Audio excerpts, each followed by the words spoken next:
right, everybody, this is the Algebra 1 9.2.2 How Can You Solve Inequalities lesson.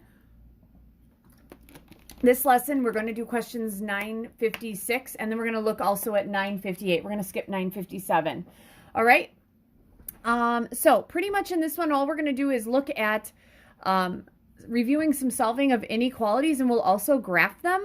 I want you guys to keep in mind whenever you're doing this, every single step, you got to think, do I switch the inequality symbol around? So we're just going to switch the direction of the inequality.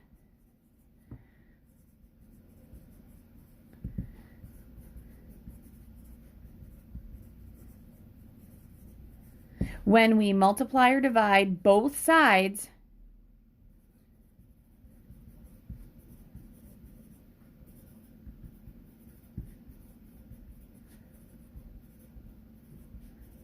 by a negative number. Sorry, that is really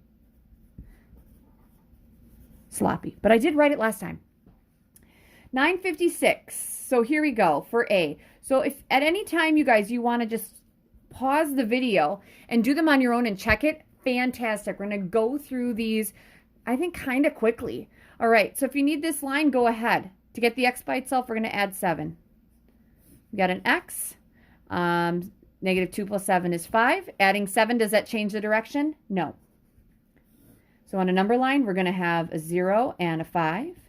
My x's have to be less than, sorry about that. My x's have to be less than 5, so I'm going to go to the left. And they don't equal to it, so it's going to be open.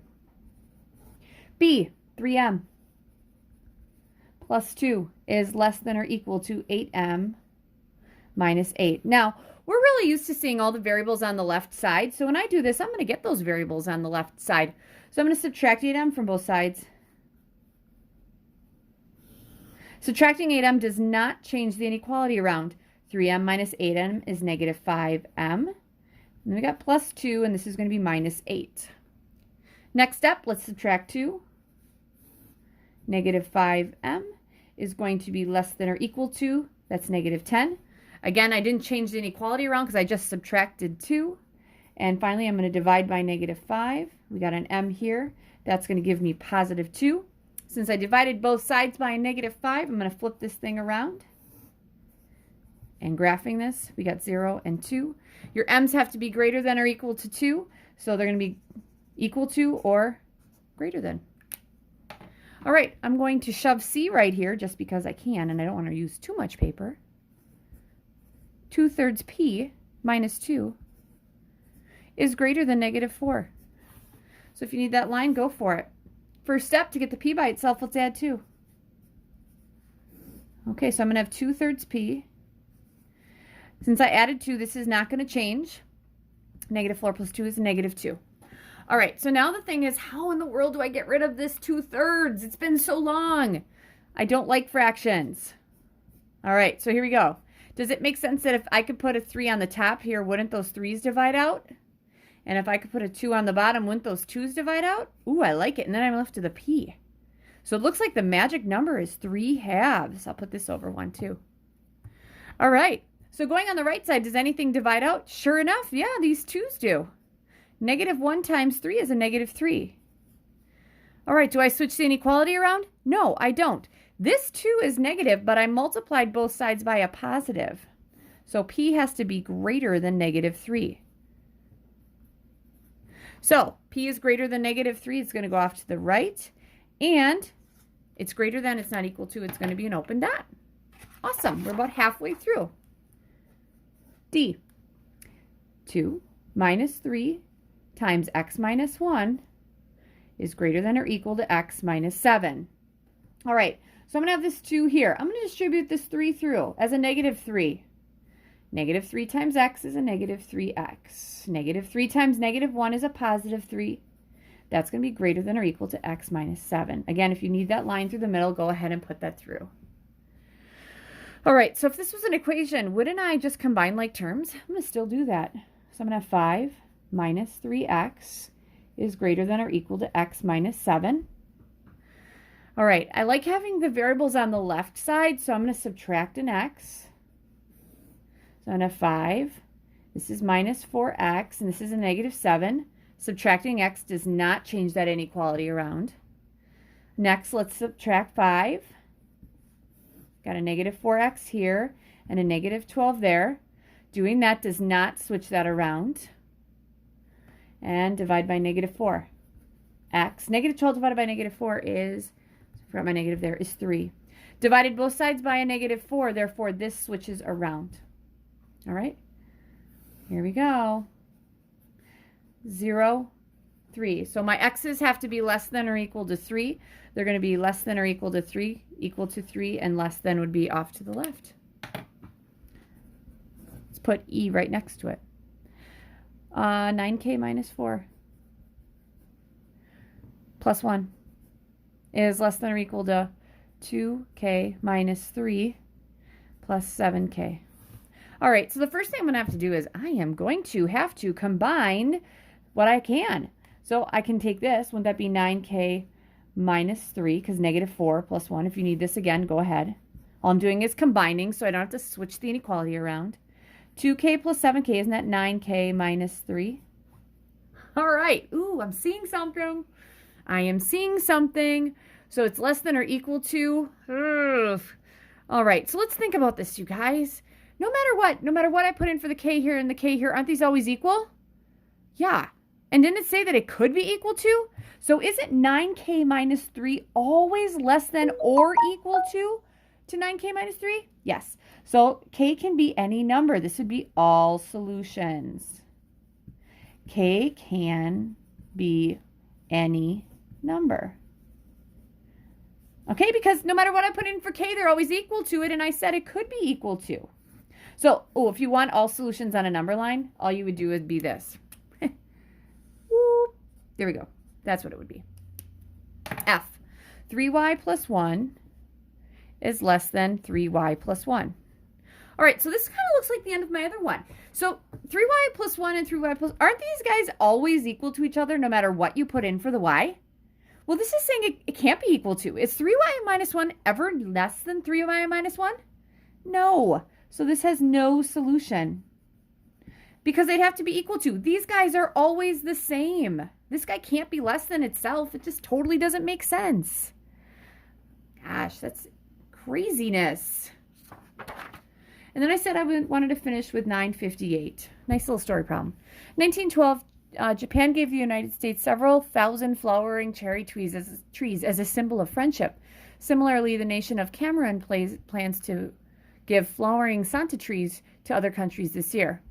When asked how to decide which Santa trees make good gifts, Cameroon's chief arborist, that's a person that that's a tree guy or girl, explained, "We plant Santa trees when they are 6 centimeters tall and they grow 9 centimeters each year.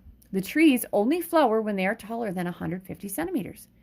It is very important that the trees Cameroon gives flower this year. It would be considered an insult to receive a tree that does not bloom. Luckily, Cameroon has many groves of Santa trees from which they can select its gift. How old must the trees be so that they will flower within the year?" All right, so that's what we want to do, because what we want to have happen is that we want to figure out how tall these trees, and we want to make sure that they're flowering. Okay, so how old must they be within the year? Within the year just means like within, like if it's 2 years, 2.1 years, it'd have to be 3 years, right? So here we go. So when we plant Fanta trees, they're 6 centimeters tall. Isn't that their starting point? And then they grow 6 centimeters every year. So X is going to represent the number of years the Santa tree has been planted. Now, it's planted at 6 centimeters tall, right? And then it grows 9 centimeters every year, okay? The trees flower when they are taller than 150 centimeters. So I need this to represent something that's going to be greater than 150 centimeters, right? Because if I put 1 in here for X, well, that would just be 15. That's not good enough. If 2 in, 3, 4, I got to figure out, I need to get bigger than, this side has to be 150. All right, so let's go ahead and figure this out. Let's subtract 6. Subtracting 6, does that flip it? No. divided by 9. Divided by 9 is 16. All right, so we have to get up to greater than 16, okay? So we discussed this, okay? So that's what it would have to be greater than 16 years. So it would have to be planted greater than or more than 16 years. I like that. All right, and C. Of course, they have to add something. Later, the arborists added, I almost forgot to tell you, when the trees become very old, they stop flowering. Make sure you choose trees that are no more than 250 centimeters tall. Oh, man. All right, so here we go. That 9x plus, or I'm sorry, that 9 plus 6x, or 6 plus 9x, sorry. No, long day. All right, this has to be greater than 150, right? If you kind of look at that, greater than 150. But it can't keep getting greater. It has to be less than 240 because then it stops flowering and that's bad. Okay, they can be no more than 240 centimeters. So no more than, wouldn't that mean that it could actually be equal to 240? No more than. Yeah, that makes sense. All right, so here's how this works, you guys. We're actually going to solve this guy and this guy at the same time. So focusing on the middle, would you get rid of first the 6? Subtract 6. So if I'm going to solve this guy when I subtract 6 here, and if I'm going to solve that guy when I subtract 6 there, this was 144. This is a 9x. Oh, that's going to be what, 234? All right, subtracting 6 does not change these around. And then we're going to divide by 9. That solves this one. Now here we're going to divide by 9 too. Okay, 144 divided by 9, we said this was 16. 234 divided by 9 is going to give me 26. Dividing by 9 does not change the inequality. So if I'm going to put this on a number line, kind of erase this so we don't get too much into it. All right, so I'd have, let's say my zeros here. I'm going to have 16 there. I'm going to have 26 there. So my x's have to be greater than 16 and less than or equal to 26. Greater than 16 and less than 26, less than or equal to 26. Filled in here, open there. That's what that would look like. All right. So that is everything from section 9.2.2. This is just like solving equations, you guys, except now if you multiply or divide both sides of the equation by a negative, you have to flip that that inequality around, okay? So it looks like today, I'm going to be nice to you. On 959, you're going to do, and then you're going to do 961, 2. You can skip 60 because that looks like a beast. And we don't really need to do that. But these other things actually look really important. So if you haven't been doing well in your assessments or you need to take one, that's going to help you. So 59 and then 61 to 64. And that is it for solving linear inequalities. Good luck.